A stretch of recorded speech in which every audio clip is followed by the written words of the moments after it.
Allez, on va voir ensemble comment effectuer un bon front squat.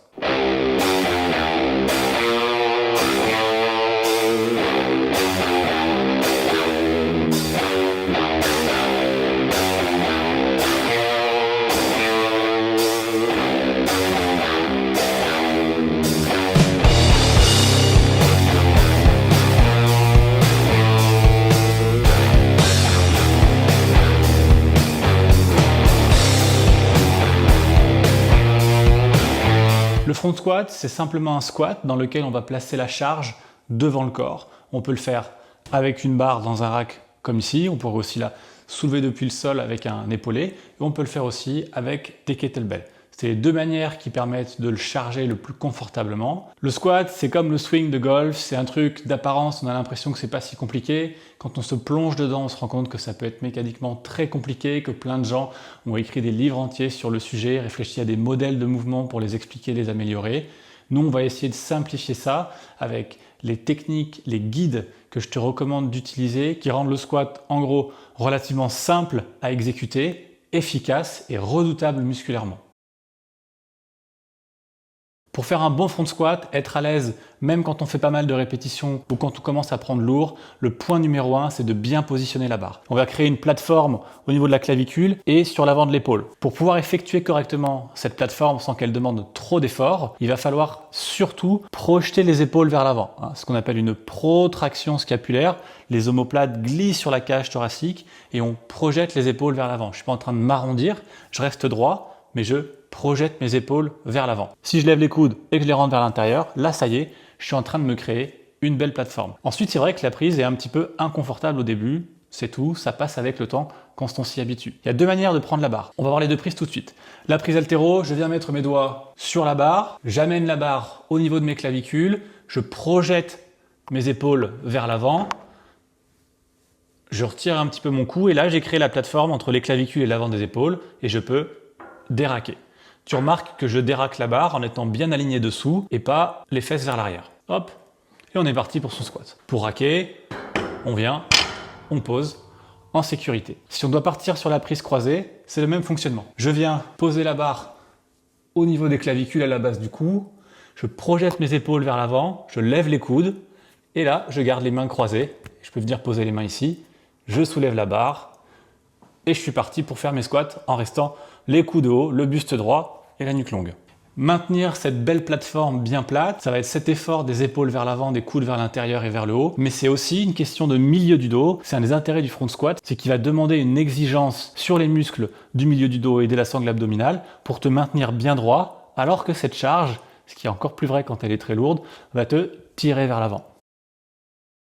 Pour bien effectuer son squat, nous on va se concentrer sur quelques guides techniques clés. Le premier, c'est de chercher à s'asseoir en pliant les genoux vers l'avant. Le deuxième, ça va être de plier ses genoux aussi loin que possible dans l'alignement de ses pieds et de les conserver loin le plus longtemps possible. On va faire sa descente vraiment en contrôle et pour remonter, on va pousser agressivement avec les pieds dans le sol en gardant nos genoux dans l'alignement de nos pieds. Bien entendu, pour effectuer correctement tous ces éléments-là, il faut que le poids soit bien positionné, que ton dos reste bien droit, que tu restes bien gainé et que tu comprennes que ton bassin va de bas en haut et pas d'arrière en avant.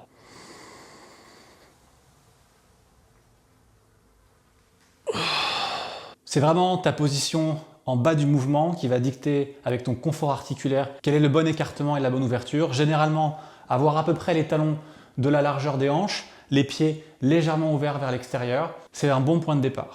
Si je suis ici, que mes ratios de jambes me le permettent et que je descends comme ça, on voit bien que mes adducteurs sont pas trop étirés, j'ai une bonne position.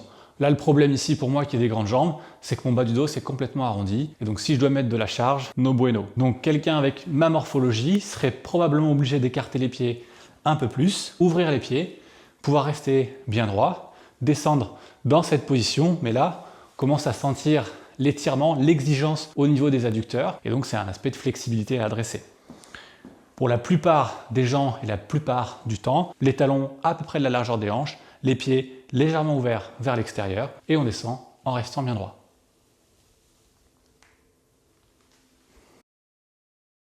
Alors, comment bien se gainer pour son squat? C'est une étape qui est précipitée, qui est mal comprise et que je vois rarement bien faite. C'est ce qui va protéger ton dos et te permettre aussi de transmettre plus de force dans les jambes. C'est aussi une manière très athlétique de travailler son gainage dynamique, ça veut dire stabiliser sa colonne pendant qu'on exprime notre force avec nos jambes ou nos bras, ce qui va offrir un grand transfert avec toute autre activité athlétique, sportive, en dehors de la salle d'entraînement. La technique, c'est de commencer avec une expiration. Quand tu expires, tu vas sentir que si ça, c'est le niveau de mon bassin et ça, l'orientation de mes côtes, donc là, elles sont vers le haut, là, elles sont alignées, là, elles sont vers le bas. Donc si je suis ici, quand j'expire, tu sens tes côtes basses, le devant du ventre qui se referme légèrement et les obliques qui s'engagent légèrement sur la fin de l'expiration. On va arriver à un point où en fait notre bassin et nos côtes sont parallèles. C'est ce qu'on appelle avoir le bassin et la cage thoracique alignés ou stackés en anglais, et on veut se retrouver dans cette position. Je ne veux pas avoir de squat où on est surarché comme ça en extension vertébrale. Non, donc on expire, notre ventre du coup est petit puisqu'on a soufflé notre air, on va contracter nos abdominaux, c'est-à-dire tu te prépares à recevoir un coup de poing par exemple, et contre ce ventre serré qui ne bouge plus, on va inspirer dans notre ventre, et ça va nous créer, donc la contraction abdominale verrouille ça, l'air qui ne peut pas nous faire grossir le ventre à l'inspiration va se réorienter dans toute la sphère abdominale et tu vas sentir notamment sur les côtés que ton ventre crée une légère expansion. En fait, la pression qui ne peut pas aller plus loin devant puisque tu es contracté au niveau des abdominaux va revenir vers l'arrière, elle va protéger la colonne. Ici, tu as toute ta musculature très puissante qui la protège de l'autre côté, et là on a créé un bon gainage. Si tu as une ceinture lombaire, finalement c'est exactement ça que ça fait. Ça vient créer un aspect très rigide. Quand je pousse dedans, la ceinture ne va pas céder, et donc l'air vient protéger à 360 degrés dans ma cavité abdominale, et donc mon dos par devant. Si tu t'entraînes assez lourd, ou que tu as un historique de problèmes de dos, ou que tu es très grand avec des longues jambes comme moi, ça peut être vraiment intéressant de se protéger sur tes séries les plus lourdes uniquement avec une ceinture. C'est absolument pas tricher, ça n'empêchera absolument pas tes abdominaux de travailler, ça peut au contraire être une bonne idée. Maintenant, c'est pas forcément nécessaire, et ceux qui n'en ont pas besoin n'en ont pas besoin. Donc cette histoire de gainage, c'est simplement le même principe. Si tu prends l'image d'une canette de coca, quand elle est pleine et fermée, c'est impossible de l'écraser quasiment. Maintenant, une fois que tu l'as bu et qu'elle est ouverte, c'est très facile de l'écraser à une main, même presque à deux doigts. Donc nous, c'est la même chose qu'on va faire. On va créer une grande pression intra-abdominale qui va empêcher tout affaissement de notre intégrité squelettique finalement. Et donc le gainage ici, c'est ça, maintenir un tronc, une colonne absolument rigide, fixe, quand on va exprimer de la force avec ici nos jambes. Alors, à quoi est-ce que ça pourrait ressembler? Je commence par expirer, aligner côte et bassin, bloquer mon ventre tout petit, gainer, enfin contracter mes abdos, inspirer, sentir l'expansion latérale et pas vers l'avant.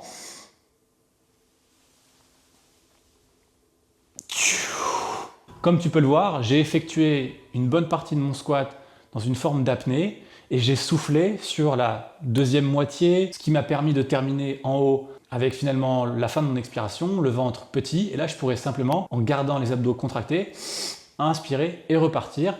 Et donc finalement, quand on est habitué, entraîné, ce gainage, on arrive à le faire facilement. Il y a aussi une technique qui s'appelle respirer derrière le bouclier, qui est de ne jamais s'autoriser des inspirations énormes et complètes qui vont perturber la qualité de notre gainage. C'est d'arriver à rester contre un ventre relativement petit, dur en permanence, et de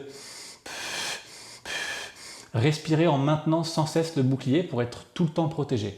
C'est une qualité que d'être capable de le faire, c'est très utilisé, notamment dans les sports de combat. Autre chose qu'on peut faire pour aller un step plus loin avec notre front squat, c'est de se surélever les talons.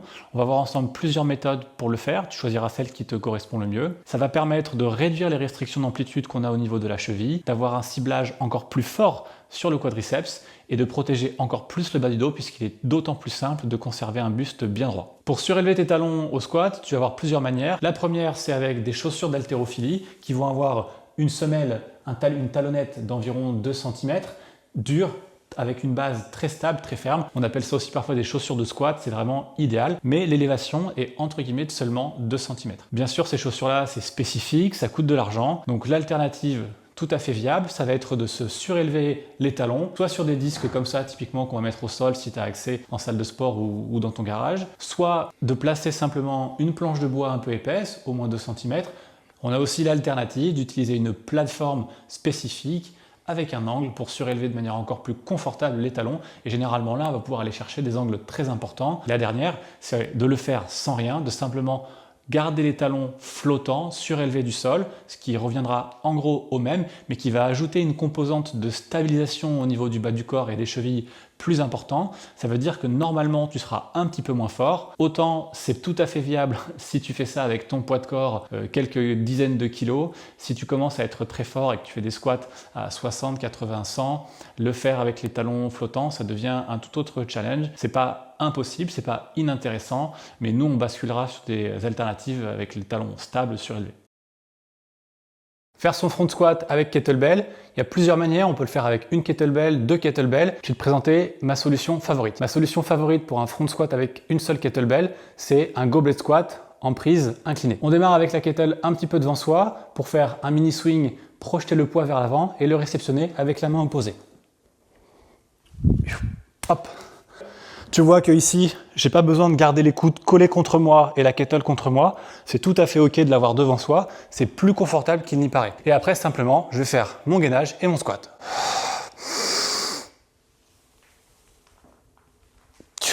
Une fois que tu as terminé, tu ouvres un petit peu les jambes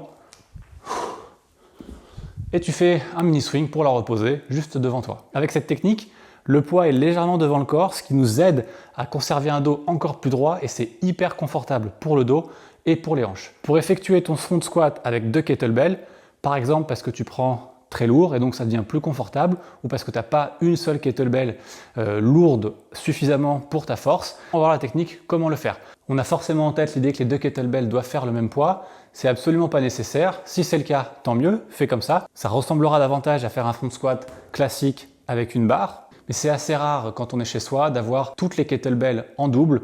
On en a plutôt une dans chaque poids avec des incréments relativement petits. C'est d'abord ça qui est important, plutôt de commencer à doubler les kettlebells, mais en gardant des sauts de 8 kg entre chaque incrément de poids. Il faut mieux avoir une kettle tous les 4 kg et seulement après envisager d'en avoir des doubles, mais même ça, c'est pas la priorité. Donc c'est absolument ok d'avoir des kettles de poids différents de chaque côté, comme tu vas le voir, simplement tu inverses de temps en temps. Ça va changer un petit peu l'effort sur les obliques, mais on parle quand même de 4 kg. Si tu as 20 là et 16 ici, proportionnellement par rapport aux 36 kg que tu vas avoir au total, on parle de 4 kg, donc c'est négligeable ce que ça va entraîner de différence sur tes obliques. Alors c'est plus technique à monter, il faut vraiment faire un double clean, puis faire son squat.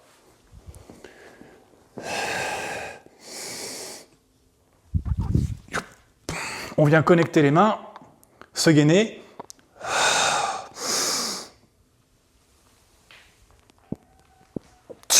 Bien souvent, pour ressortir, tu auras besoin d'ouvrir un petit peu les jambes, laisser les kettlebells rouler, les réceptionner en swing.